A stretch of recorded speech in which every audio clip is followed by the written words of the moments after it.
Origins is a recurring new music feature in which an artist charts the influence of the latest hit single. Ben Lee must play nice with others, because the Australian indie folk star has cultivated a number of fruitful collaborations across his 25-year career. Once upon a time, he teamed up with Ben Folds and Ben Queller to form a supergroup called, appropriately, The Ben. Since then, HES filled his prolific solo output with guest spots from the likes of Zooey Deschanel, Mandy Moore, Sean Lennon, Neil Finn, and Azure Ray. Now HES found what many might deem to be a surprising new collaborator in actor Josh Radnor. Radnor, after all, is better known for his work on TV How I Met Your Mother's Ted Mosby, the forthcoming Risen film HES written and directed two Sundance favorites, Liberal Arts and Happy Thank You more pleased than his musical aspirations. Still, he and Lee have been friends for years, and it was their shared interest in spirituality and philosophy that prompted the pair to begin writing music together. What's emerged are bright, probing songs with lyrics that yearn for authentic connection amidst darkness and doubt.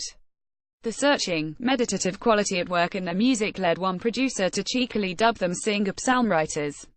Their self-titled debut drops this Friday, November 10th.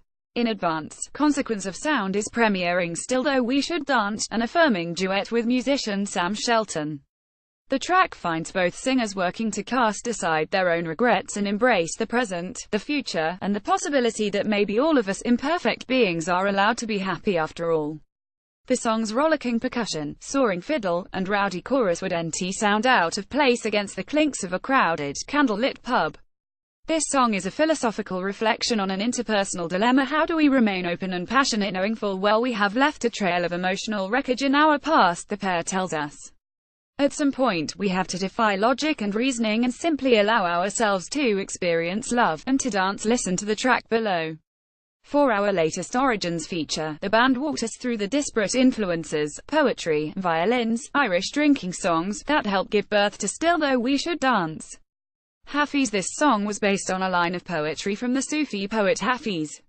He always longed for the visionary, the ecstatic and the divine, even within ordinary life. His invitation to dance despite the fears and difficulties felt like a perfect analogy for throwing ourselves into new connections and celebrations. Still though, we should dance 1,000 times I have ascertained and found it to be true, the affairs of this world are really nothing into nothing. Still though, we should dance. Sam Shelton. Reservoir. Sam is the woman on the track. Ben produced her album Reservoir. She is an incredible singer but also projects a sort of effortless, playful cool.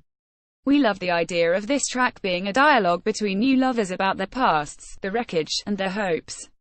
In an odd twist, Sam's sister plays Josh's wife on his new NBC show, Rise. Kerenza Peacock and Oliver Davis. Flight. Kerenza is a friend of ours and a wonderful classical violinist in the UK. She is all over our album. Musically, she can go from a concerto to song rollicking drunken bluegrass pretty easily, so we gave her room to explore that side of her playing. Waterboys. We Will Not Be Lovers. For me, the Waterboys perfected the drunken Irish pub song, and We Will Not Be Lovers is so full of yearning and pathos. Obviously, our track is much more positive and life-affirming, but the history of angst-filled acoustic music is a wonderful cannon to plunder.